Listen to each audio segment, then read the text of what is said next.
आ जाएगा।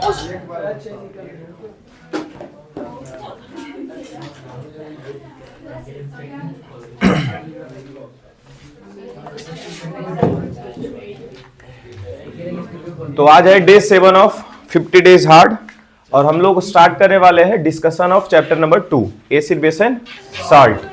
ठीक है, तो इसका टोटल नंबर सेट होगा 3 और टोटल 60 क्वेश्चन के जगह हमको लगता है यूनिक क्वेश्चन अगर देखने को मिल सकता है तो 35 क्वेश्चंस यूनिक होंगे। ठीक है, उससे ज्यादा यूनिक क्वेश्चन नहीं होगा क्योंकि एक क्वेश्चन एक सेट का दूसरा क्वेश्चन में, दूसरा सेट का पहला सेट में ऐसा क्वेश्चन मिला हुआ होगा। ठीक है, तो जब जिंक रिएक्ट करता है सोडियम हाइड्रोक्साइड में और सोडियम हाइड्रोक्साइड के साथ, तो जब मेटल रिएक्ट कर रहा होगा एक बेस के साथ तो बनाएगा तो साल्ट, लेकिन साल्ट थोड़ा अजीब व गरीब बनता है ना। जैसे कि यहाँ का सोडियम तो बोल दिया जाएगा, सोडियम को सोडियम बोल दिया जाता है, लेकिन जो जिंक रिएक्ट हुआ ना उसमें 8 लगा देते हैं लास्ट में, तो सोडियम जिंकेट बोल देते हैं इसी चीज को, सोडियम जिंकेट आ गया। अगर यहाँ एल्युमिनियम होता तो ये सोडियम एल्यूमिनेट ऐसा बोलते।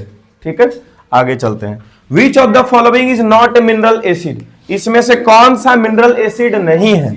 हाइड्रोक्लोरिक एसिड मिनरल एसिड है। ठीक है, सल्फ्यूरिक एसिड भी मिनरल एसिड है, नाइट्रिक एसिड भी मिनरल एसिड है। स्ट्रॉन्ग एसिड को ज्यादातर स्ट्रॉन्ग एसिड जो है उसको हम लोग क्या बोलेंगे? मिनरल एसिड बोलेंगे। ठीक है, और यहां आ गया तुम्हारा साइट्रिक एसिड जो कि मिनरल एसिड नहीं है। ठीक है, क्या है अगला? विच of the following pair of, third number, हाँ यही, select a pair of olfactory indicators from the following. Olfactory मतलब जो हम लोग, जो वैसा इंडिकेटर जो हम लोग को स्मेल के द्वारा पता लगा सके कि एसिड है कि बेस है। तो 3 इंडिकेटर ऐसा था, पहला क्लोव ऑयल, दूसरा वैनिला एसेंस, तीसरा ओनियन।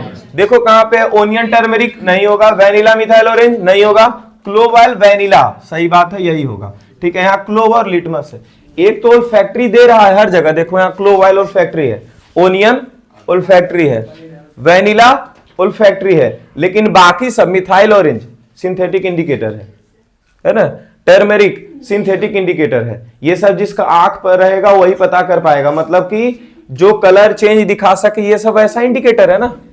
तो ओल्फैक्टरी इंडिकेटर किसको बोलते थे? जिसको हम लोग स्मेल के द्वारा पता कर सके कि एसिड है कि बेस है। तो दोनों पेयर ही है, क्लोव ऑयल और वैनिला एसेंस। ठीक है, अगला, विच of the following salts does not contain water of crystallization।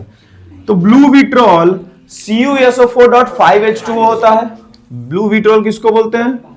CuSO4.5H2O को बोलते हैं। बेकिंग सोडा, इसका तो NaHCO3 फॉर्मूला है। Washing soda Na2CO3.10H2O। और जिप्सम किसको बोलते हैं भाई?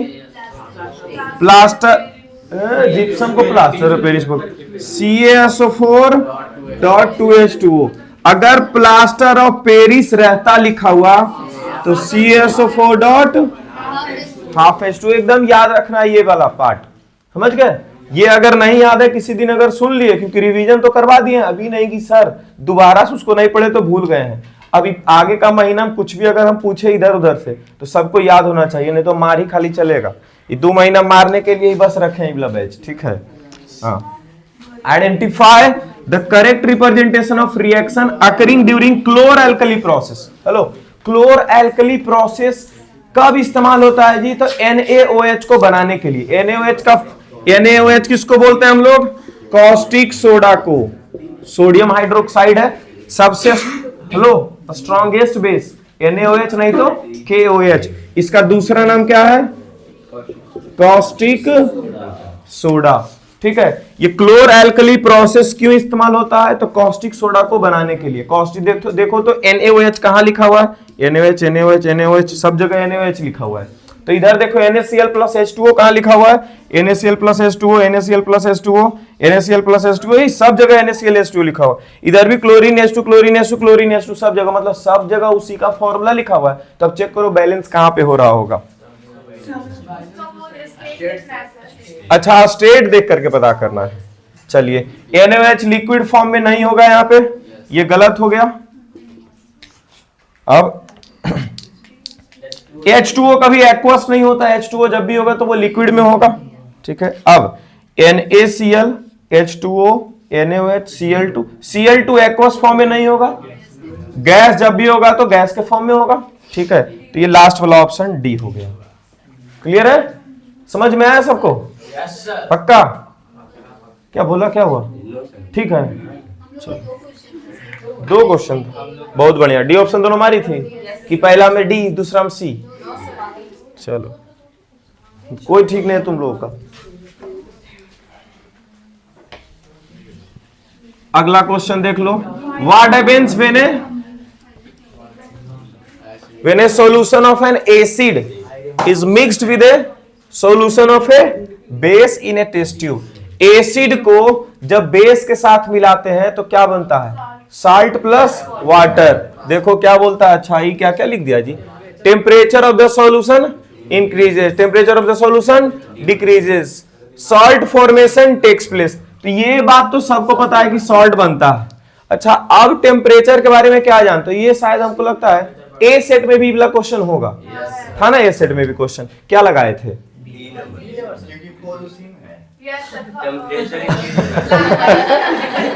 वाह, हाँ, ये देखो, चलो अगर ऑप्शन नहीं समझ में आ रहा है तो उसी में। अच्छा, यहाँ 1, यहाँ 2 and 4 यहाँ रह जाता तो, और यहाँ 1 and 4 रहता तो तभी 1 and 4 मार देते। चलो, ई लेकिन लॉजिक ठीक है अगर सही से देखा जाए तो, कि सॉल्ट वाला ये वाला जो ये 4 नंबर ऑप्शन जो है सिर्फ यहीं पे दिख रहा है तो इसको मार लेंगे।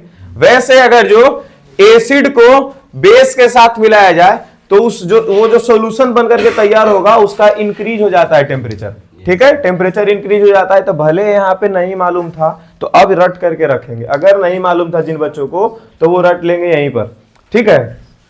चलिए, तो ऑप्शन नंबर कौन सा हो जाएगा इसका? D. Chemical compound used in glass, soap, paper industry. याद आया कुछ? Washing soda. कौन सा हो जाएगा? Washing soda, A option.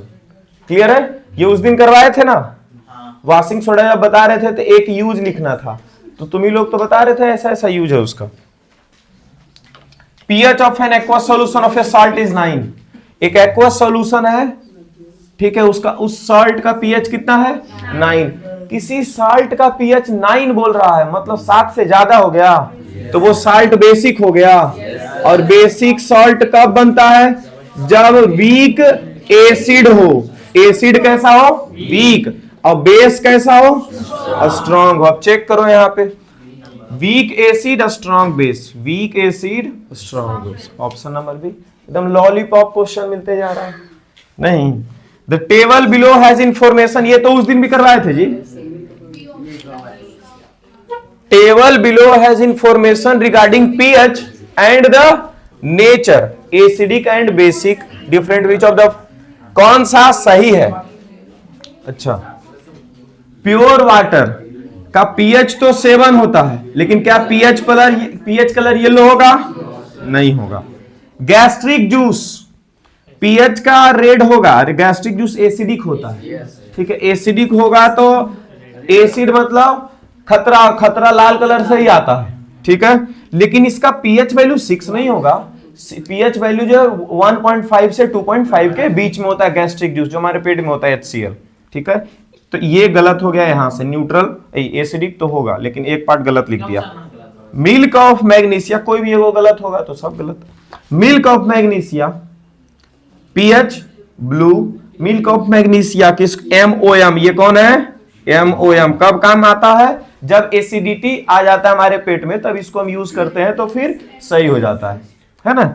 अच्छा, तो ये ब्लू कलर से नहीं दिखाता है जी, B फॉर बेस और B फॉर ब्लू। अब जब भी बेस आएगा तो 7 से ज्यादा ही पीएच वैल्यू होगा, और बेसिक भी लिखा होती है, सही ऑप्शन है। एक और चेक करते हैं, लेमन जूस, ऑरेंज, अच्छा पीएच वैल्यू कितना है 3, और सॉल्यूशन इसका क्या बोल दिया बेसिक, तो गलत हो गया। पीएच 3 और इधर बेसिक, तो ऐसे भी गलत है। ठीक है, तो ऑप्शन नंबर कौन हो गया बी। तो तुम्हारा सेट में था ये वाला क्वेश्चन क्या? वाह, चलो असर्शन और रीजन दिया हुआ है। Sodium chloride and potassium chloride and neutral salts. Sodium chloride और पोटेशियम क्लोराइड NaCl, देखो Cl आया मतलब स्ट्रॉन्ग बेस, स्ट्रॉन्ग एसिड, और Na आया मतलब strong base, strong acid plus strong base neutral salt. कैसा हो गया न्यूट्रल सॉल्ट, तो ये तो न्यूट्रल सॉल्ट है। पोटेशियम क्लोराइड, पोटेशियम आया स्ट्रॉन्ग बेस, क्लोराइड आया स्ट्रॉन्ग एसिड, दोनों मिला तो न्यूट्रल सॉल्ट। ठीक है, तो ये बात तो सही लिखा हुआ है true. PH of this salt is 7, ये भी सही बात है ट्रू, तो दोनों ट्रू है। ठीक है, और क्या ये सेकेंड वाला पार्ट फर्स्ट वाले पार्ट के बारे में ही बता रहा है क्या? ठीक है, फर्स्ट वाले पार्ट के बारे में बता रहा है कि अगर न्यूट्रल सॉल्ट है इसका मतलब 7 उसका पीएच वैल्यू होगा, और अगर 7 पीएच वैल्यू है इसीलिए उसको हम न्यूट्रल सॉल्ट बोल रहे हैं। तो इसका ऑप्शन नंबर कौन हो जाएगा ए हो जाएगा। ठीक है, अगला, it is advised that while diluting an acid one should add water to acid. यही गलत लिखा हुआ है, वाटर उठा करके एसिड में नहीं डालते, वाटर नीचे रखेंगे और एसिड ड्रॉप वाइज डालते हैं, है ना, ड्रॉप वाइज डालते हैं। ये बात फॉल्स हो गया, और अगर असर्शन फॉल्स है तो ऑप्शन नंबर डी। अगर असर्शन फॉल्स है तो ऑप्शन नंबर डी। क्या रीजन चेक करने की जरूरत है? नहीं है, रीजन ट्रू ही होगा, पता है पहले से। Process of dissolving N acid into water, देखो क्या लिखा, एसिड इनटू वाटर, मतलब एसिड को पानी में डालेंगे, इज हाईली एक्सोथर्मिक। एक्सोथर्मिक होता है मतलब वहां से हीट रिलीज होता है। क्लियर है?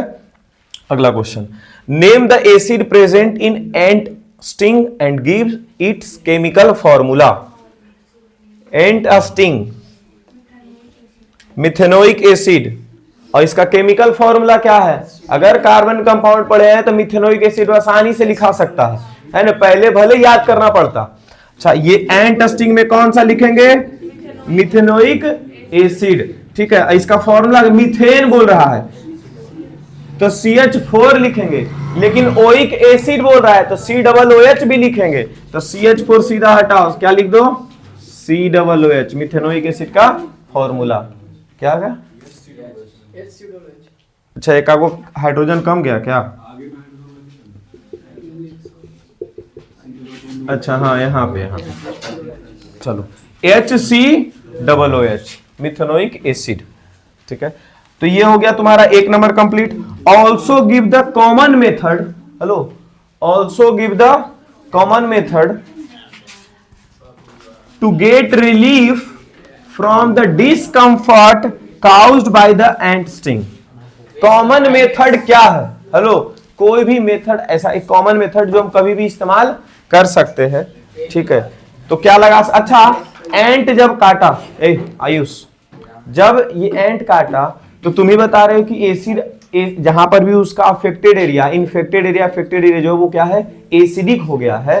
ठीक है, तो वहां पर हम क्या यूज करें कि वो न्यूट्रलाइज हो जाए? तो अगर एसिड आया है तो हम लोग बेस इस्तेमाल करेंगे। जैसे ही बेस उस जगह पे इस्तेमाल किए तो उससे रिलीफ हमको मिल सकता है, रिलीफ मतलब आराम मिल सकता है। ठीक है, तो कॉमन मेथड क्या है? यूज कोलगेट, या फिर साबुन भी रगड़ सकते हैं, चूना रगड़ सकते हैं, चूना इज ऑल्सो बेस, साबुन डिटर्जेंट बेस है, और क्या बेस है तुम्हारा? कोलगेट बेस है। समझ गए? ये सब कॉमन मेथड हो गया, तो एक या दो कोई भी एग्जांपल इसमें लिख सकते हैं। Since soap, Colgate etcetera are bases, so we can use them to neutralise the acidic attack from the ant sting. ऐसे करके लिखेंगे। ठीक है, ऐसे नहीं सिर्फ लिख दिए एकदम खुला है, लिख लिए, जो चेक कर लो। ठीक है, 1-1.5 लाइन लिख लेंगे इस पे। ठीक है,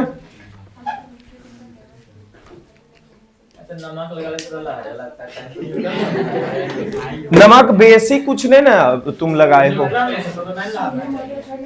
वो क्या? ओनियन बेसिक है क्या? हाँ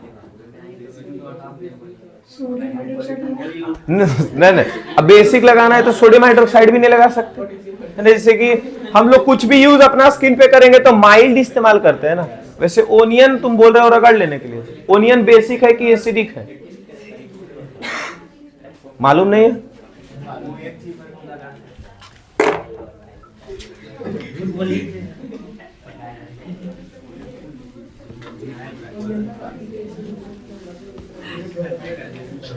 कहां रख दिए रिमोट? चलो देखो अब आगे। Hello 13 number, in one of the industrial process use for manufacture of sodium hydroxide, किसको बनाया जा रहा है यहां पे? Sodium hydroxide. सोडियम मतलब Na, हाइड्रोक्साइड मतलब OH, दोनों का वैलेंसी 1, 1 से 1 कैंसिल, तो क्या बन गया? NaOH, मतलब ये बनाना है हम लोगों को। The gas X reacts with lime water, कोई गैस है जो कि लाइम वाटर के साथ रिएक्ट होगा, ठीक है, to give a compound Y which is used as bleaching agent. Hello, जैसे ही ब्लीचिंग बोला क्लोरीन दिमाग में आना चाहिए, जैसे ही ब्लीचिंग बोला तो कौन सा दिमाग में आना चाहिए? क्लोरीन। ऐसे भी इसको बनाते टाइम अभी जो 4 गो ऑप्शन पढ़ रहे थे, ठीक है, तो क्लोरीन हाइड्रोजन है, सब जगह लिखा हुआ था जी। यहां पर जो एक ऑप्शन था 4 गो, तो उसमें क्लोरीन हाइड्रोजन, तो जब भी कॉस्टिक सोडा हम लोग बनाएंगे या फिर सोडियम हाइड्रोक्साइड बनाएंगे तो 2 गैस निकलता है, एक क्लोरीन और एक हाइड्रोजन। क्लोरीन निकलता है एनोड पे, हाइड्रोजन निकलता है कैथोड पे। याद रखना, ये भी पूछता है कि कौन सा गैस कहां पे निकलता है। अब क्लोरीन का क्या इस्तेमाल है? तो क्लोरीन का सबसे बढ़िया इस्तेमाल ब्लीचिंग पाउडर को बनाने में किया जाता है, ठीक है। तो वही पूछ रहा है, एक गैस है X जो कि लाइम वाटर के साथ रिएक्ट होता है। लाइम वाटर का फॉर्मूला क्या है? CaOH का होल 2, और ये किसके साथ रिएक्ट होगा? Cl2 के साथ, और ये रिएक्ट होकर के बनाता है CaOCl2 और प्लस H2O, ठीक है। To give a compound Y, कौन सा कंपाउंड मिला? हेलो, ये X तो हमारा ये हो गया, और कंपाउंड कौन सा बन रहा है? CaOCl2, तो इसको हम लोग कौन सा कंपाउंड बोले?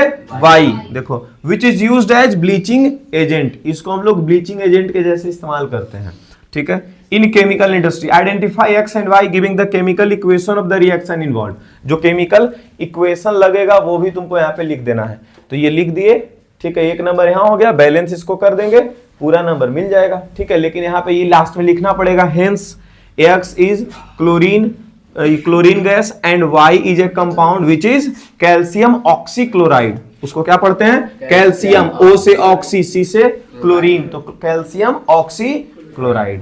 क्लियर है क्या? आगे बढ़े।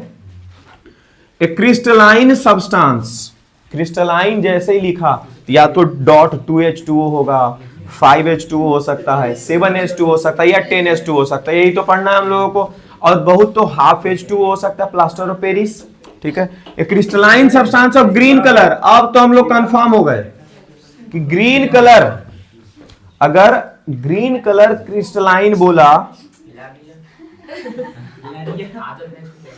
ग्रीन कलर जैसे ही क्रिस्टलाइन बोला तो क्या सोचेंगे? Ferrous sulphate. क्या सोचेंगे जी? FeSO4.7H2O, ठीक है। इसको क्या किया जाएगा? हीट किया जाता है, तब ये 2 भाग में बढ़ता है। अभी और आगे देखते हैं। इमिट गैसेस ऑफ, हेलो इधर,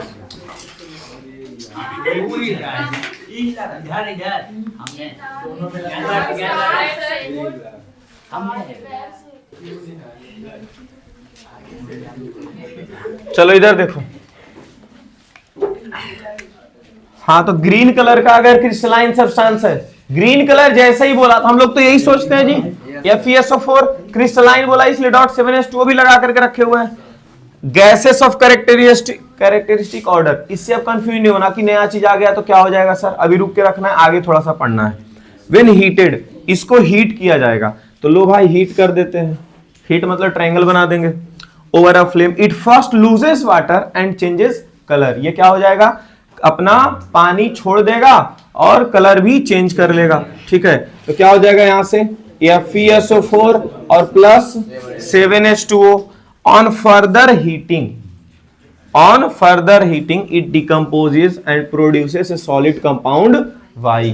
और ये ज्यादा हीट करने पर एक कंपाउंड बना करके दे देता है। ठीक है, कौन सा कंपाउंड बना के दे रहा है?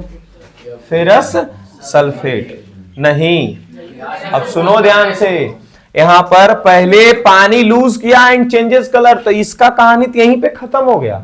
ठीक है, उसके बाद बोलता ऑन फर्दर हीटिंग, मतलब और भी ज्यादा हीट किया जाएगा।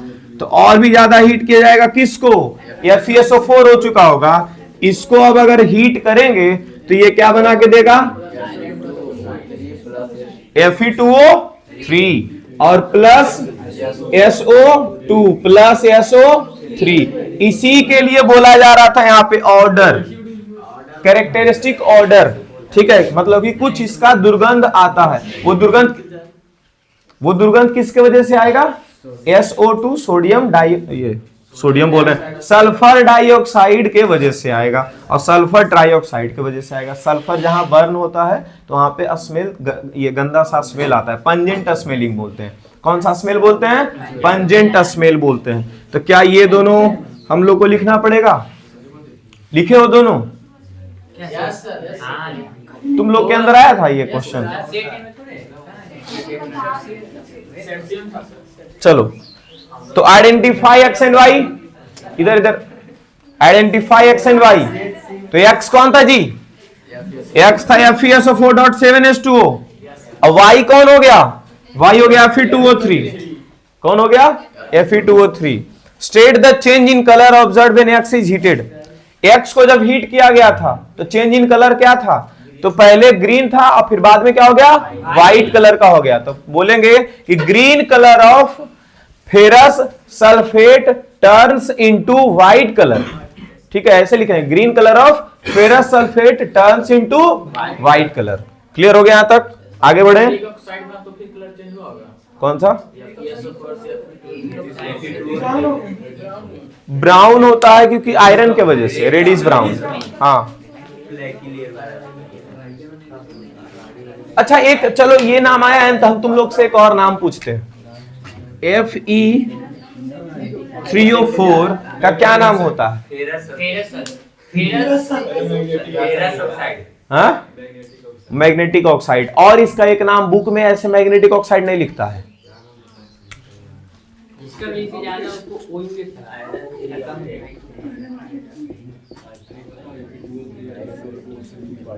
चलो इसका नाम याद रखो, आयरन 2,3 ऑक्साइड लिखेगा तो Fe3O4 होता है। समझ गए? इसमें नेक्स्ट लेवल वैलेंसी है, इसका दूसरा वैलेंसी और तीसरा वैलेंसी दोनों एक ही साथ इस्तेमाल हो रखा है इसमें। ठीक है, इसीलिए इसको क्या बोलते हैं? Fe3O4 बोलते हैं। ठीक है, तो याद रखना, ये बुक में आयरन 2,3 ऑक्साइड लिखता है तो उसको हम लोग Fe3O4 पढ़ते हैं। ठीक है, हम लोग क्या जानते हैं? एक FeO के बारे में जानते हैं कि यहां पर आयरन 2 और ऑक्सीजन भी 2 वैलेंसी लेके बैठा हुआ, इसलिए दोनों कैंसिल हो गया। और एक जानते हैं Fe2O3 कि आयरन का 3 वैलेंसी था और ऑक्सीजन का 2 वैलेंसी था, इसलिए क्रिस क्रॉस मेथड से ये भी आ गया। ये दोनों बारे हम लोग को पता है, ये आया तो तुम्हारे लिए नया हो गया, इसलिए जानना है मेटल और नॉन मेटल चैप्टर में। समझ गए? तभी ये बता दिए, याद रखना, अगला अगर पूछे कहीं तो फिर भूलना नहीं। अगला क्वेश्चन तो ये हो गया कंप्लीट इसका, कि एक और है? अच्छा, एक और है। स्टूडेंट प्रिपेयर्ड सॉल्यूशन ऑफ, क्या है? Acid and base in 2 separate beakers. She forgot to लेवल the solution and litmus paper is not available in the laboratory. इसके पास लिटमस पेपर ही नहीं है लेबोरेटरी में, फिर भी ये कैसे पता करेगी कौन एसिड है? Since both the solution are colourless, और दोनों सॉल्यूशन क्या है जी? कलरलेस है। How will she distinguish between the two? अब तुम लोग सोच लो कि कैसे ये डिस्टिंग्विश करेगी। टर्मरिक से। चलो, हाँ, अच्छा, सिंथेटिक कौन सा?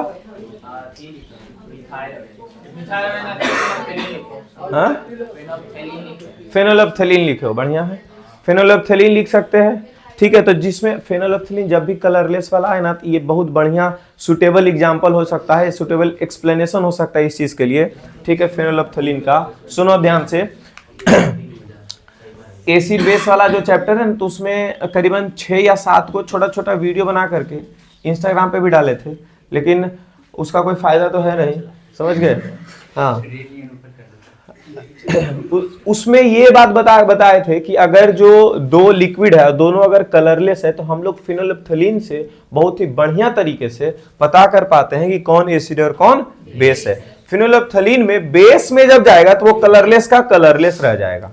फेनोल्फथलीन अच्छा पी को, हाँ बेस में पिंक हो जाएगा। अच्छा ये फेनोल्फथलीन पहले इसमें रखे हुए हैं, फेनोल्फथलीन खुद कलरलेस होता है, उसमें हम लोग डाले एसिड को, तो एसिड भी कलरलेस था, अब कलरलेस कलरलेस कलरलेस ही रह गया। ठीक है, तो पता चल गया कि ये वाला सॉल्यूशन क्या है, एसिड था। अब दूसरा एक और डिब्बा लाए जिसमें क्या है, फेनोल्फथलीन लिक्विड डाला हुआ है पहले से, कलरलेस है।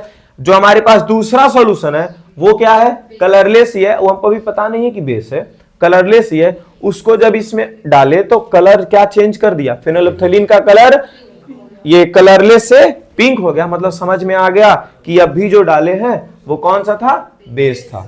ठीक है, फेनोल्फथलीन। अच्छा टर्मेरिक के बारे में अगर बात कर रहे हो तो वो भी बात कर सकते हैं कि टर्मेरिक पे जैसे ही एसिड पड़ता है तो कुछ खास कलर चेंज नहीं देगा, लेकिन बेस अगर पड़ेगा तो टर्मेरिक का जो येलो कलर होता है वो रेडिश कलर होने लग जाता है। ठीक है क्या, चलिए ठीक है।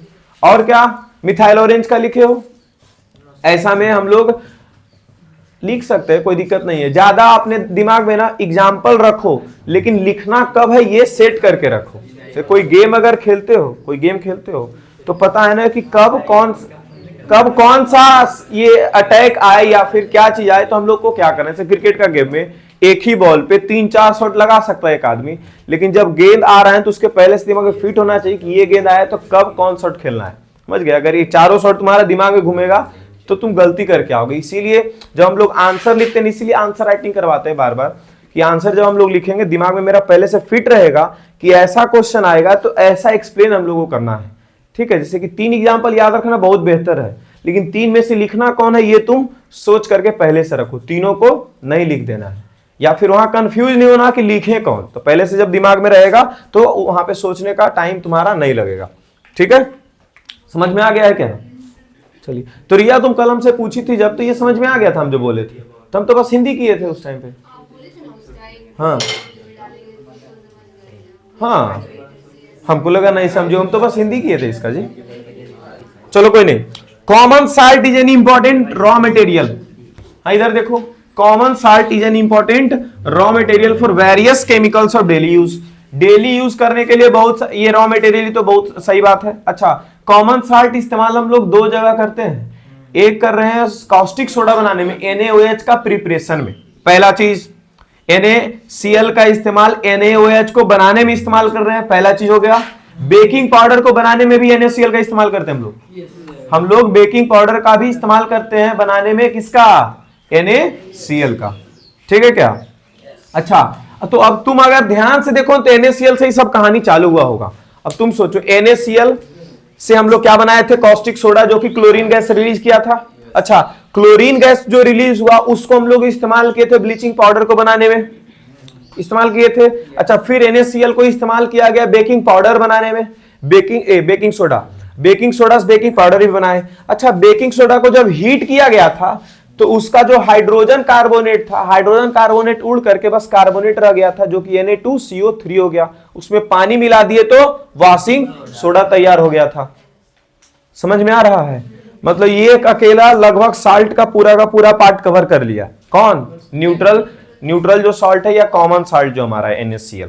ठीक है, तो बाकी कौन बचा जी, एक ही ना बचा है लास्ट में, जो कि ये जिप्सम है, जिप्सम वाला पार्ट ही ना बच गया, बाकी सब तो NaCl इन्वॉल्व है।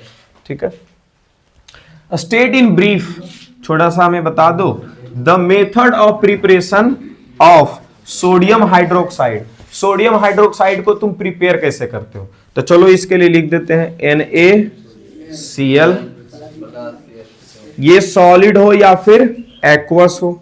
ठीक है, चलिए H2O प्लस क्या है लिक्विड। इसमें क्या करते हैं जी? इलेक्ट्रोलाइसिस। चलो एक कोस लिखते हैं। इसमें क्या इलेक्ट्रिसिटी पास करवाते हैं? क्या पास करवाते हैं? इलेक्ट्रिसिटी। मतलब इलेक्ट्रोलाइसिस होता है किसका? NaCl का। अच्छा, इस NaCl को हम लोग ब्राइन सॉल्यूशन ही बोलते हैं। कौन सा सॉल्यूशन बोलते हैं? ब्राइन। तो ब्राइन, सुन रहे तू ध्यान से, ब्राइन सॉल्यूशन जब बोलते हैं इसका क्या मतलब है कि ये NaCl जो है पानी के साथ घुला हुआ होगा। The aqueous form of sodium chloride is known as brine solution. ठीक है, ये दोनों को जब मिलाएंगे और इलेक्ट्रिसिटी पास करवाएंगे तो यहां पे बनेगा NaOH। ये क्या होगा? एक्वस होगा। फिर Cl2 गैस होगा, फिर H2 गैस होगा। तो ये पहला नंबर कवर हो गया क्या? तो क्या इसमें बोल रहा है थोड़ा सा state in brief the method of preparation, मतलब थोड़ा सा लिखना भी है। ठीक है, लिखेंगे क्या? When aqueous solution of NaCl which is also known as brine solution is taken with water and when electricity is passed through it we get NaOH, we get sodium hydroxide, bracket में लिखेंगे NaOH in aqueous form, and also we will get chlorine gas and hydrogen gas. chlorine at anode and hydrogen gas at cathode. खत्म हो गया क्या? 1.5 number मिल गया इसमें। ठीक है, चलिए यहां लिखते हैं sodium hydrogen carbonate. Sodium hydrogen carbonate मतलब बेकिंग सोडा। अच्छा, फिर से अब NaCl, यहां देखो NaCl प्लस NH3। ठीक है, अच्छा सोडियम हाइड्रोजन कार्बोनेट, कार्बोनेट में क्या आता है जी? कार्बन भी आता है। कार्बोनेट में क्या आता है? कार्बन भी आता है। तो यहां पर CO2 भी लगाना पड़ेगा कार्बोनेट में के लिए, कार्बन भी लगाना पड़ा। और फिर क्या लगा देंगे? H2O। और ये सबको मिला करके हम लोग को क्या दे देगा? सोडियम मतलब Na, हाइड्रोजन मतलब H, कार्बोनेट मतलब CO3, NaHCO3। और भी कुछ देगा तो देखो, तो N वाला पार्ट तो छूट गया है। N मतलब नाइट्रोजन, नाइट्रोजन वाला पार्ट वहां ऐड हुआ है नहीं, तो इसलिए यहां पर अब क्या लिख देंगे? NH4Cl। N वाला पार्ट और Cl वाला पार्ट बच के रह गया, तो लास्ट में लगा दे NH4Cl। हमारा जो बेकिंग सोडा है वो यही है, बेकिंग सोडा ये है NaHCO3। ठीक है, sodium hydrogen carbonate from common salt. तो लिखेंगे व्हेन सोडियम क्लोराइड, ये क्या है? अरे sodium chloride, ammonia, carbon dioxide and water are ये कंबाइन, वी गेट कौन सा ये है? Baking soda. बेकिंग सोडा और करके लिख देंगे सोडियम हाइड्रोजन कार्बोनेट। ठीक है, उसका नाम नहीं लिखेंगे। ठीक है, right chemical equation to show what happens when an acid reacts. आगे चलना पड़ेगा। Chemical what happens when an acid reacts with metal. Acid को जब मेटल के साथ रिएक्ट करवाया जाएगा तो क्या होगा? मेटल और प्लस एसिड, तो क्या बना देगा? Salt plus water, salt hydrogen gas, salt plus hydrogen gas. अच्छा, मेटल यहां ऐसे तो एग्जाम केमिकल इक्वेशन ना लिखने के लिए बोला है। ठीक है, तो एग्जांपल नहीं देना पड़ेगा। तो यहां पर क्या लिखते हैं? जिंक वाला मेटल, और जब भी आइए एसिड तो जिंक प्लस H2SO4, तो क्या हो जाएगा? अच्छा, यहां देखो, अभी भी दिक्कत अगर हो रहा है इसीलिए बार बार क्रिस क्रॉस मेथड लगा के ही बना रहे हैं। जिंक का वैलेंसी 2 और H2S, यहां पे जिंक जो है वो किसके साथ रिलेट करने जाएगा? SO4। SO4 का वैलेंसी 2, दोनों कैंसिल, तो क्या हो गया? ZnSO4 और प्लस जो गैस निकलता है वो कौन सा गैस है? H2 गैस है। क्या यहां तक सही है? यहां बेस के लिए जिंक और प्लस NaOH। सबसे पहला एग्जांपल इसी का था, सोडियम जिंकेट। तो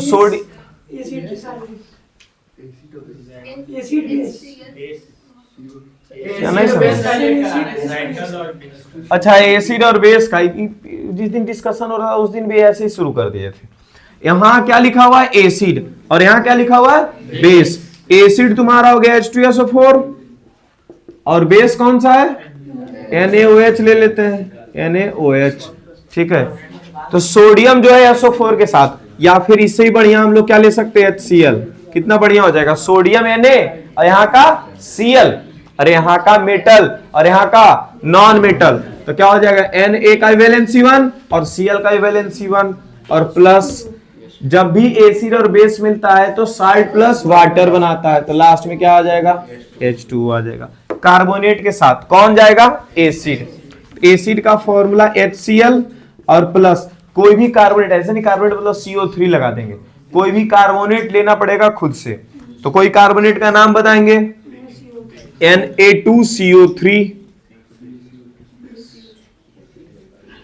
Na2CO3 कैसे आएगा, कार्बोनेट बोला तो डायरेक्ट CO3 नहीं लगा देंगे, कार्बोनेट बोला तो कोई मेटल के साथ कार्बोनेट लगा करके लाएंगे। अच्छा, मेटल एक है सोडियम जिसका वैलेंसी कितना है 1, और कार्बोनेट मतलब CO3 जिसका वैलेंसी कितना है 2, ये 2 इधर चला जाएगा, 1 इसके पास चला जाएगा, तो क्या बन गया Na2CO3, Na2CO3। अब सुनो, जब एसिड और कार्बोनेट, एसिड और कार्बोनेट रिएक्ट करता है तो वहां पे साल्ट बनता है, वाटर बनता है और कार्बन डाइऑक्साइड भी बनता है, ठीक है। तो साल्ट तो यहां से Na और Cl ही बनेगा, NaCl प्लस H2O और प्लस CO2। इधर पहले ही H2O और CO2 लिख दो, मतलब इसका काम खत्म ही हो गया और इसका जो है H खत्म ही हो गया, ठीक है। तो क्या बचा यहां से Cl और Na, तो NaCl यहां लिख दो, ठीक है, ऐसे करके लिख देंगे। तो बोलो अगला क्या है, right the name of main product form in each case. Sometimes pH of our mouth gets lower than 5.5। 5.5 से pH वैल्यू क्यों कम हो जाता है हमारे माउथ का, ठीक है। Bacteria attacks on the sugary substance in present in our mouth, it releases its waste material लिखेंगे, ज्यादा गंदा लगता है सुनने।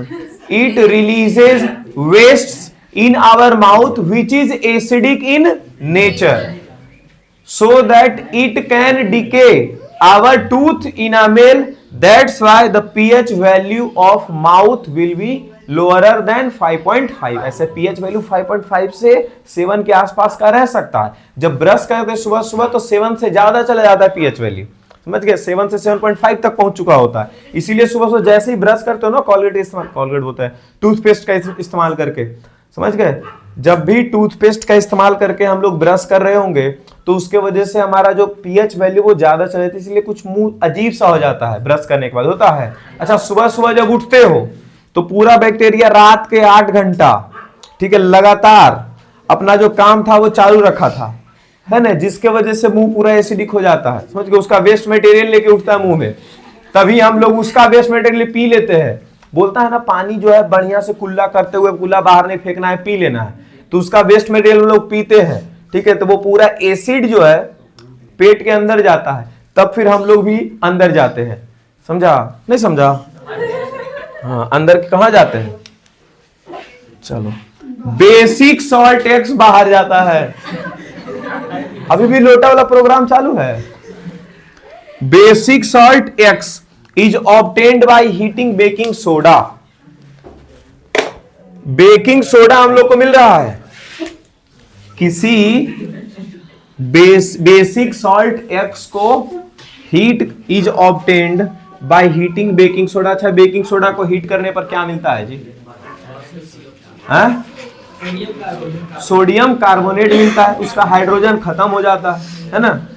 Followed by crystallization, hello crystallization ही बोल दिया, अब तो कंफर्म हो गए कि ये वॉशिंग सोडा बन रहा होगा। बेकिंग सोडा को हीट कर रहे हैं और वो क्रिस्टलाइजेशन फॉर्म में भी अगर जाने वाला है, इसका क्या मतलब है, वो वॉशिंग सोडा बन रहा होगा। फिर से बोल रहे हैं अरे कोई आदमी नहीं हिलाया होगा तब तुम यहां आया है, और तुम हिला रहा है गधा, तुम्हारे जैसे ऐसा कितना बह गया होगा। चलो इधर देखो, फिर से चलो जाओ, तुम पीछे जाओ, तुम 4 बच्चा बैठ सकता है, वहां भी नहीं बैठो, तुम लास्ट बेंच पे जगह दो, जहां हल्ला किया लास्ट बेंच पे, तो इसको बोलो आज क्या, कैसे क्या करें, बैठो, बैग तुम खोलो पहले, बैठो, हाँ चलो देखते हैं फिर से। Basic salt x is obtained, ये निकलने वाला है, बनने वाला है, ठीक है, by heating baking soda. Baking soda को हम लोग हीट करने वाले हैं। बेकिंग सोडा का फॉर्मूला लिख दो, NaHCO3। अच्छा, इसको एक और नाम बोला जाएगा, सोडियम हाइड्रोजन कार्बोनेट, नहीं तो सोडियम बाइकार्बोनेट। तो सोडियम बाइकार्बोनेट बोल दे तो कंफ्यूज मत हो जाना, ठीक है। उसका फॉर्मूला लिख लेना, उसके बाद पता करना कि किसका फॉर्मूला है ना। तो बेकिंग सोडा का है। इसको क्या किया जा रहा है जी, हीट। बेकिंग सोडा को जब बेकिंग सोडा को जब हम ऐसे ही अकेले हीट करते हैं तो ये क्या बनता है, Na2CO3। आगे का जो बने हमको नहीं मतलब, Na2CO3 मिल गया। इसके साथ अब क्या बोल रहा है, फॉलोड बाय क्रिस्टलाइजेशन। इसके साथ और क्या होगा, पानी ऐड हो सकता है। इसके साथ और क्या हो सकता है, पानी ऐड हो सकता है। तो आइडेंटिफाई एक्स कौन हो सकता है, understand this two industrial uses. तो इसके साथ जब पानी ऐड हो जाएगा तो क्या बन जाएगा, ये Na2CO3.10H2O। इसके साथ 10 मॉलिक्यूल्स ऑफ वाटर रहता है।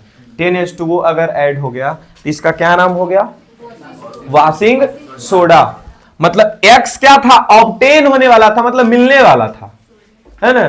तो उसका फॉर्मूला क्या हो गया, Na2CO3.10H2O। अब आइडेंटिफाई एक्स, तो एक्स तो हो गया वॉशिंग सोडा, और वो भी लिख देंगे वॉशिंग सोडा के ब्रैकेट में, या फिर वो लिख करके ब्रैकेट में वॉशिंग सोडा लिखेंगे। State its two industrial uses. तो पहला यूज तो क्या है, मैन्युफैक्चरिंग, सोप, पेपर, ठीक है, ग्लास इंडस्ट्री में इस्तेमाल हो रहा है, और remove permanent hardness of water, ठीक है। वॉशिंग सोडा का असल काम तो हम लोग डेली लाइफ में यही कर रहे होते हैं। हम लोग तो पेपर इंडस्ट्री और ग्लास इंडस्ट्री से मतलब है नहीं, ठीक है। हम लोगों को क्या मतलब वॉशिंग सोडा से, कपड़ा धोने से। ब्लीचिंग पाउडर का इस्तेमाल कब करते हैं हम लोग, कपड़ा को व्हाइटिश बनाने के लिए, ठीक है। कपड़ा को, जैसे कि होली वगैरह में कलर जब खेलते हैं तो दूसरा कलर का हो जाता है। हमारा कुर्ता जो लगभग व्हाइट कलर का होता है, उसको दे देते हैं तो दूसरा कलर जो उड़ा देता है और व्हाइट कलर, व्हाइटिश कलर और उसको बना देता है। इसीलिए ब्लीचिंग पाउडर का इस्तेमाल हम लोग कर रहे होते हैं। हाँ, पिंक कलर में जहां दिया ब्लीचिंग पाउडर तो उसके लिए उसके लिए ब्लीचिंग पाउडर अलग जैसा बन करके आएगा। कुछ ब्लीचिंग पाउडर जो है वो व्हाइटिश स्ट्रक्चर, व्हाइटिश कलर देने के लिए भी आता है। कुछ तुम्हारा जो कलर है ना कपड़ा का, उसके हिसाब से भी ब्लीचिंग पाउडर आता है। नहीं तो फिर उसके पास वो जो व्हाइट कलर वाला कपड़ा पे ब्लीचिंग पाउडर इस्तेमाल करना था, वो पीला कपड़ा पर इस्तेमाल कर देगा, पीला कपड़ा का रंग ही उड़ जाएगा। समझ गए, व्हाइट नहीं बन जाएगा, रंग उड़ा देगा उसका।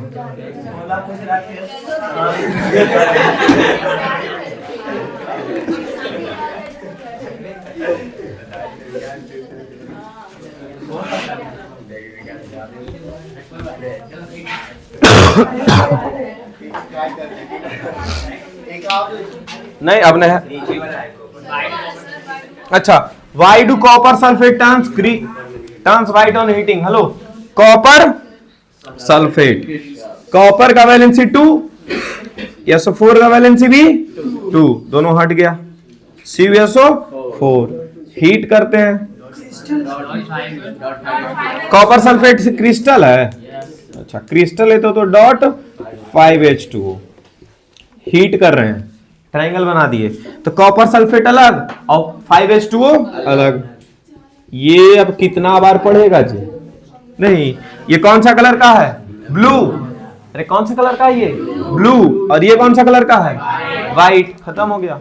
क्या हुआ, तो why do copper sulphate turns white on heating, तो बोलेंगे क्या चीज, हाँ, it loses its water due to heating, that's why it change colour from green to white, blue to white.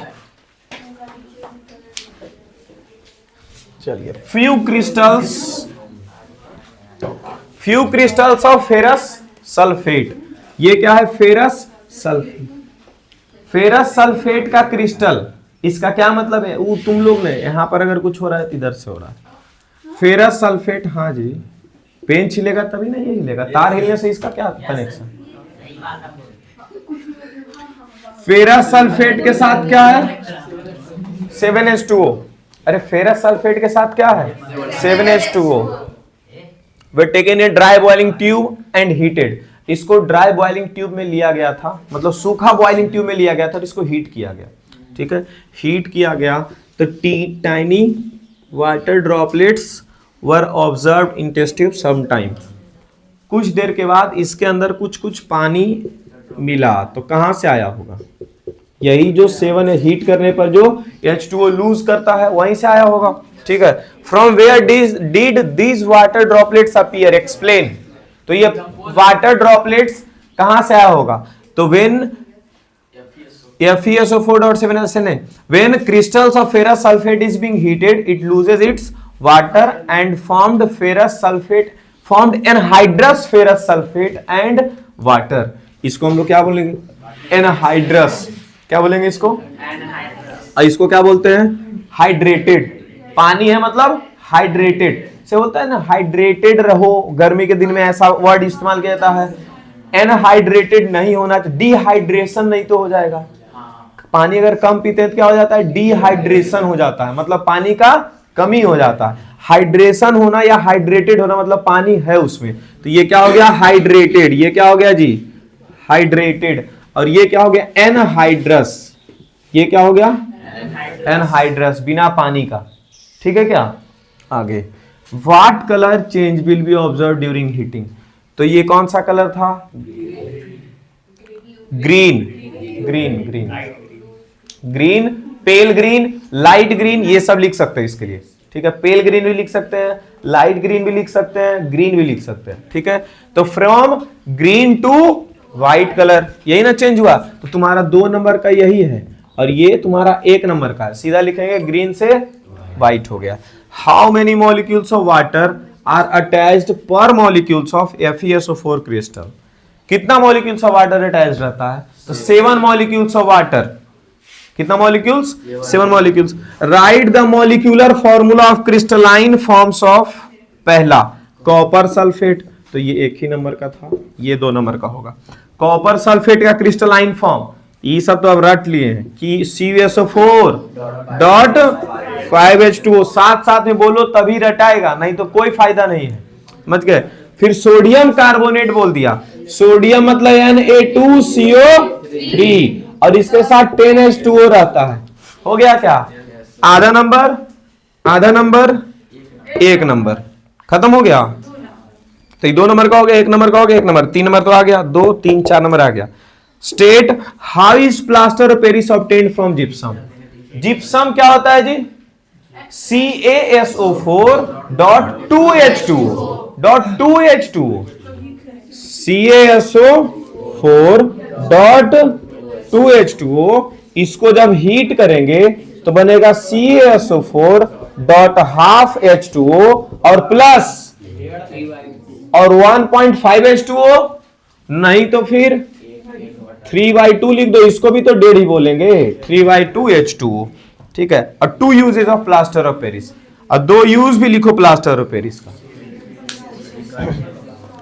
Plaster of Paris का 2 यूज, एक तो manufacturing bones को बनाने में, मैन्युफैक्चरिंग बोन, फ्रैक्चर्ड बोन्स को ज्वाइंट्स देने में, ज्वाइंट में सपोर्ट देने में, है ना।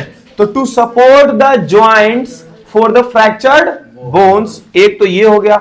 दूसरा नंबर फाउंडेशन बनाने में, दूसरा नंबर क्या है? फाउंडेशन क्रीम फॉर गर्ल्स, नहीं गर्ल्स नहीं लिखेंगे, ठीक है।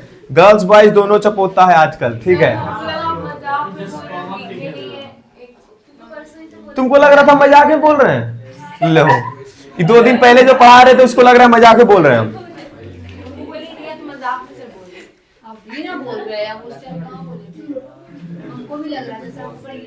एक बार तो और तुमको पढ़ाए हैं जी। हाँ, अच्छा ये 2 नहीं, तीसरा भी याद रख लो।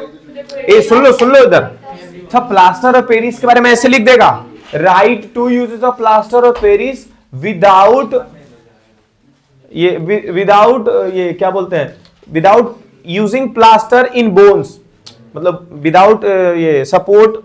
अरे क्या हम बोल रहे हैं, कहने का मतलब कि ये बोल सकता है कि 2 यूजेस अलग लिखो, इसको छोड़ करके। कौन सा को छोड़ करके? प्लास्टर जो पेरिस, ये चुप रहो तुम लोग। बॉन्ड बोन्स को सपोर्ट देने के लिए जो हम लोग एक यूज लिखते हैं उसको छोड़ करके एक यूज और, दो यूज और लिखो। तो एक तो फाउंडेशन वाला लिख देंगे और एक क्या लिख देंगे, false ceiling, decorating false ceiling. ठीक है, फॉल्स सीलिंग सब लोग बोल देता है, ठीक है, शॉर्ट में फॉल्स होता है, वो कौन सा होता है, फॉल्स सीलिंग। सीलिंग यहां जैसे जहां पे ये है ना पंखा लटका हुआ, वहां पे ऐसे करके स्ट्रक्चर दिया जाता है जी। ठीक है, और भी जितना ज्यादा ये क्या बोलते हैं, तुम्हारा पैसा लगाना चाहते हो लगाते रहो ऊपर, एक बार थोड़ा सा उसमें हीट गया कि सब करकरा के नीचे उतरने लग जाएगा। ठीक है, क्योंकि इसको हीट भी देते हैं, या फिर उसमें पानी भी गया तो उसमें भी दिक्कत है। हाँ, पानी भी जाएगा तब भी दिक्कत है वो। ठीक है,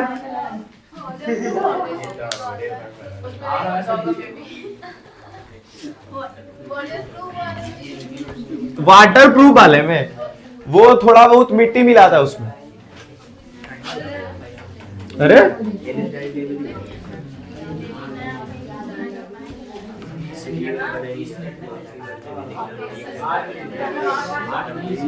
चल चल चल, इधर देखो कितना टाइम हुआ है, कितना 7:50 हो गया। ठीक है ठीक है, इधर देखो इधर देखो। Sea water contains many salts dissolved in, sea water contains many salts dissolved in common salt is separated from these salts। अच्छा, common salt यहां से निकाला जा सकता है। deposit of salts are also found in several parts of the world। these large crystals are often brown due to impurities। ये impurities के वजह से, ठीक है, ब्राउन कलर का होता है। this is called rock salt and is mined like coal।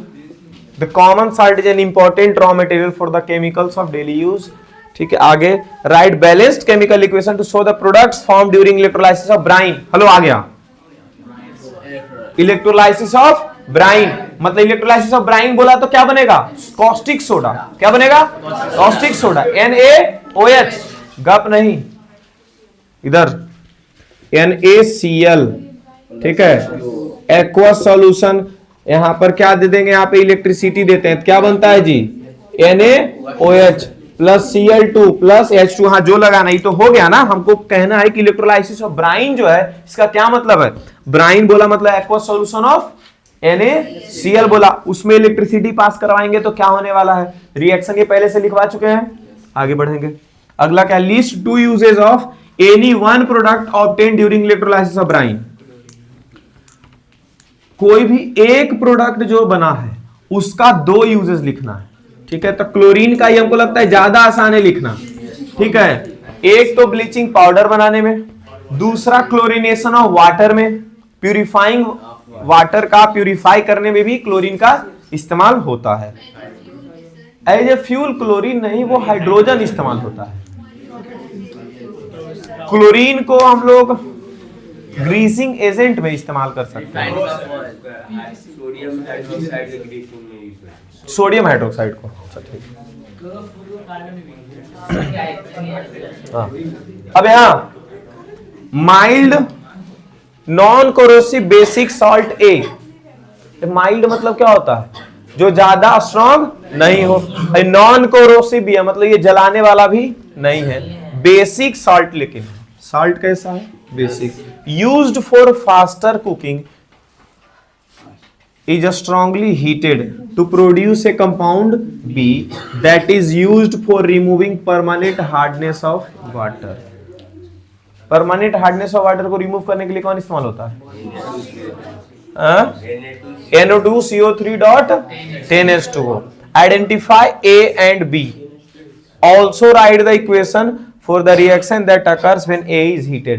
ये फिर से वही बोल रहा है कि बेकिंग सोडा को हीट किया जाए, बेकिंग सोडा ए है, उसको हीट करते हैं, तो हीट करने पर हम लोग को मिल जाता है एक ऐसा कंपाउंड जो कि हम लोग परमानेंट हार्डनेस ऑफ वाटर को रिमूव कर सकते हैं। तो ये हो गया कंपाउंड बी। तो कंपाउंड ए हो गया सोडियम हाइड्रोजन कार्बोनेट। ठीक है, और जो परमानेंट हार्डनेस रिमूव करने वाला होगा उसको लिखेंगे Na2CO3.NH2O। ठीक है, define water of crystallisation. When a fixed amount of water is present in any compound, this is known as water of crystallization. Give two examples of salt that have water of crystallization. दो example देना है जिसके पास water of crystallisation है, ठीक है. CuSO4 dot 5H2O, FeSO4 dot 7H2O, CaSO4 dot 2H2O, इतना बोल दी. Na2CO3 dot 10H2O. चार बताए, कोई भी दो लिख लेंगे, ठीक है. हम लोग को पढ़ना टोटल 5 है.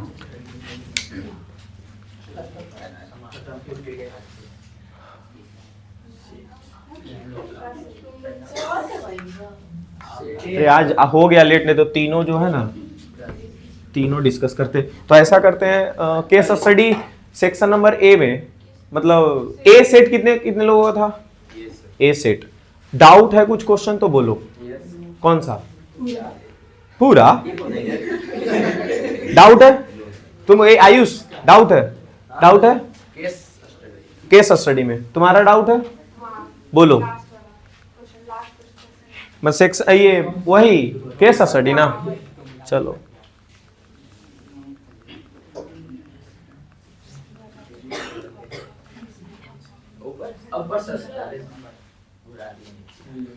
चल यही ना. फिर से sodium chloride which is known as common salt. Baking soda is also a salt used in faster cooking baking industry में. फिर से वही क्वेश्चन देखो दिया गया जो अभी बता रहे थे, ठीक है. The family of salt is classified on the basis of cations and anions present in them. ये भी मालूम है. कोई भी सॉल्ट का फैमिली हम लोग को कैसे पता चलता है कि कौन सा केटायन इसके अंदर, कौन सा एनायन इसके अंदर है. Identify the acid and base. Sodium chloride कहां से निकला होगा? देखो इधर, सोडियम मतलब NaOH से, अब क्लोराइड बोल दिया तो इसमें H लगा दिया HCl से. तो कहां, कौन सा एसिड और कौन सा बेस से सोडियम क्लोराइड बना? NaOH बेस था और HCl एसिड था, ठीक है. सही है ये. आगे find the cation anion present in calcium sulphate. Calcium sulphate में केटायन और anion. Calcium sulphate, calcium Ca valency 2 और प्लस हो गया यहाँ पे क्योंकि ये SO4 2 माइनस, तो ये हो गया तुम्हारा केटायन जिसके पास प्लस का साइन, और ये तुम्हारा हो गया एनायन जिसके पास माइनस का साइन. क्लियर है? Sodium chloride and washing soda both belong to same family of salt. Sodium chloride और वॉशिंग सोडा दोनों जो है सेम फैमिली से आता है. तो पहले लिखेंगे इसका नाम तभी पता चलेगा सेम फैमिली से आता है कि नहीं आता.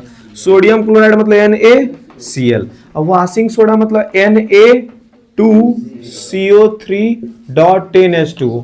हाँ, दोनों सेम फैमिली से आता है, दोनों में सोडियम मौजूद है, ठीक है.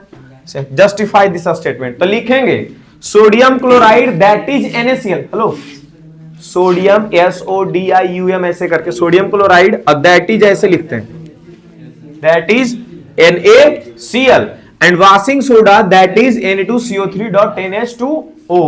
Both comes from a base NaOH. ठीक है, both comes from the same base NaOH and both salts are the family of sodium, या फिर both are the sodium salt family. Both are the, ठीक है. Justify this statement. क्या लिखना था? किसका? अच्छा, जस्टिफाई दिस स्टेटमेंट डिफिनीशन. किसका डिफिनीशन लिखोगे? फैमिली ऑफ सॉल्ट्स का. तो फैमिली हाँ, तो उसमें ये बताना पड़ेगा कि दोनों किसका सॉल्ट है? सोडियम का, ठीक है. तो वो इसी लास्ट में लिखना पड़ेगा, ठीक है, कि वैसा सॉल्ट जो सेम केटायन या सेम एनायन से बनता है उसको हम लोग सेम फैमिली के सॉल्ट बोलते हैं. And both salts comes from the both salt come from sodium, ठीक है. Define the term pH scale. PH scale क्या है? मेजरिंग और यूनिवर्सल स्केल थोड़ी है पीएच. इसको हाँ बोल सकते हैं वैसा, universal indicator for acid base और न्यूट्रल, या फिर सिर्फ एसिड बेस लिख सकते हैं, ठीक है. Through which we can define whether the substance is acidic और basic. Name the salt obtained by the reaction of potassium hydroxide. Hello, potassium आया, पोटेशियम हाइड्रोक्साइड मतलब KOH, एंड सल्फ्यूरिक एसिड मतलब H2SO4. ये दोनों को रिएक्ट करवाना है. तो देखो यहाँ SO4 निगेटिव पार्ट और यहां से K पॉजिटिव पार्ट, K और SO4, K का वैलेंसी 1, SO4 का 2 इधर गया, 1 इधर गया, क्या बन गया K2SO4, K2SO4। विकास देख रहा इधर, K2SO4 और प्लस क्या हो जाएगा GH2O, क्योंकि ये बेस था और ये क्या था acid, acid plus base salt plus water बनता है। हाँ, and give the pH value, तो ये स्ट्रॉन्ग है, अरे पोटेशियम आ जाए या फिर सोडियम आ जाए तो स्ट्रॉन्ग बेस हो जाता है, ठीक है। और यहाँ क्लोरीन या सल्फेट या नाइट्रेट आ जाए तो वो भी स्ट्रॉन्ग एसिड हो जाता है। तो दोनों स्ट्रॉन्ग है तो सॉल्ट न्यूट्रल होगा, और न्यूट्रल सॉल्ट है तो पीएच कितना हो जाएगा 7 पीएच हो जाएगा, ठीक है। क्लियर है, आगे बोलिए। एक और क्वेश्चन कर दिए थे ना, रॉक सॉल्ट 16 इसमें है क्या? नहीं तो बोर्ड पे लिखा है। आप नहीं पाए थे खुद से। हाँ वो 60 नंबर अच्छा वो नहीं बना, रॉक साल्ट होता है। रॉक साल्ट तुम लोग नहीं पढ़े हो क्या? माउंटेन से निकलता है। नहीं, अरे वो मतलब कि सॉल्ट का एक ऐसा ढांचा जो बहुत बड़ा सा रहे, ठीक है, उसी जिसको हम लोग रॉक सॉल्ट बोलते हैं, जहां से हम लोग NaCl वगैरह निकालते हैं। हाँ ठीक है, जो आया समझ में लिखे हो, बाकी एनसीईआरटी में तुमको 1-2 लाइन मिल सकता है, नहीं तो फिर उसको खोजो ना, मिल जाएगा। कितना टाइम कितना हुआ? तुमको संकट मोचन भी जाना है। 8 बज गया सर। 8 बज गया। 19 नंबर में जो 4, 1, 13 और 7 लास्ट में ये इसका लास्ट, हेलो इसका लास्ट 5 नंबर अरेंजिंग कौन सा? ये 19 का last arrange the solution increasing order of H plus ion concentration. उधर से हो रहा है इंक्रीजिंग ऑर्डर पीएच बोल रहा है। पीएच इंक्रीजिंग ऑर्डर मतलब पहले 1 वाला आएगा, फिर तो ये देखो A हुआ, B हुआ, C, D, E, increasing order of pH बोल रहा है। तो पीएच इंक्रीज कब हो रहा है? हाइड्रोजन आयन का कंसंट्रेशन बोल रहा है। H प्लस आयन बोल रहा है सर। अच्छा H प्लस आयन, तो H प्लस आयन बोल रहा है तो सबसे ज्यादा H प्लस आयन कब होगा? जब पीएच वैल्यू 1 होगा। लेकिन हमको तो छोटा से बड़ा जाना है, छोटा से बड़ा जाना है, ठीक है, छोटा से बड़ा जाना है। तो पीएच वैल्यू सबसे कम कब होगा? सबसे ज्यादा जब होगा तो H प्लस सबसे कम होगा। H plus ion concentration, hello, H plus ion concentration is inversely proportional to the pH value. क्या ये समझ पा रहे हो? पीएच वैल्यू जैसे जैसे ज्यादा होगा वैसे वैसे H plus ion concentration Kamte जाएगा, जो कि यहां पर ऐसे करके बताए थे। यहां पे 7 रहेगा, ठीक है, और यहां ऐसे रहेगा। यहां H प्लस आयन होगा और इधर OH माइनस आयन होगा, ठीक है। जैसे जैसे ये 7 से देखो इधर जाता जा रहा है, इधर 0 है और इधर क्या है 14। 0 पे H प्लस आयन बहुत ज्यादा है, फिर धीरे धीरे H प्लस आयन क्या कमते जा रहा है, ठीक है। और पीएच वैल्यू क्या हो रहा है? इधर जाते जाते बढ़ रहा है। देखो ना 0 था, पीएच वैल्यू 1 होगा, 2 होगा, 3 होगा। अरे 0 है, 1 है, 2 है, 3 है, तो देखो H प्लस आयन घटते जा रहा है। यहाँ आते आते देखो कितना कम हो गया। यहाँ आते आते पीएच वैल्यू एकदम थोड़ा सा हो गया है, लेकिन 14 पे पहुंच गए हैं। H प्लस आयन कॉन्सेंट्रेशन एकदम कम हो गया, लेकिन 14 पे पीएच वैल्यू पहुंच चुका है। मतलब H प्लस आयन अगर बढ़ेगा, ठीक है, तो पीएच वैल्यू घटेगा, और H प्लस आयन अगर घटेगा तो पीएच वैल्यू बढ़ेगा, ठीक है। तो अब यहां पे सबसे ज्यादा पीएच वैल्यू जिसका है, H प्लस कॉन्सेंट्रेशन सबसे कम होगा। सबसे ज्यादा पीएच वैल्यू C का था, ठीक है, उससे कम 10 का मतलब कि E, उसके बाद फिर D, उसके बाद फिर A और उसके बाद फिर B। ये हो गया increasing order of H plus ions, ठीक है। खत्म किया जाए होमवर्क, होमवर्क चेक किया जाए। अच्छा कल संडे है, कल संडे है वाकई में, वाह कितना फास्ट चला गया ये एक सप्ताह। चलो संडे है तो फिर हम लोग का स्पेशल क्लास है। कल लेट से रखते, 10 या 11 बजे से रखते। अरे रुक जा भाई, आज हमको रात में अच्छा से पेपर तुम लोग का जो पूरा चेक कर लेना है, ठीक है। और कल जो पढ़ाना है उसका पीडीएफ भी बनाना है। पीडीएफ बनाने के लिए मेरे पास 3 घंटा होना चाहिए, पेपर चेक करने के लिए भी 2.5 घंटा होना चाहिए। 5.5 घंटा हमको टाइम देगा तब ना, रात भर जाग करके पढ़े, सब कुछ करें। सुबह में अगर कर रहे हैं हम, कुछ समझ में नहीं आएगा, ना ही तुम लोग को और ना ही हमको। ठीक है, 11 बजे से। 9 बजे